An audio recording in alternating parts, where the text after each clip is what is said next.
Selam arkadaşlar, herkesi hoş gördük. Bugün sizler için sevilen oyuncularımız Birce Akalay ve İbrahim Çelikkol'dan güzel sempatik fotolar hazırladık.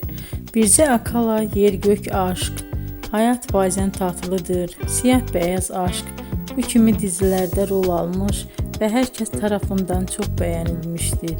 Biz de sizler için onların sempatik karelerini hazırladık.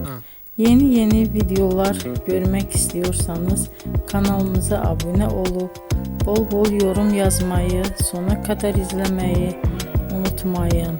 Bizden bu kadar. Hoşça kalın.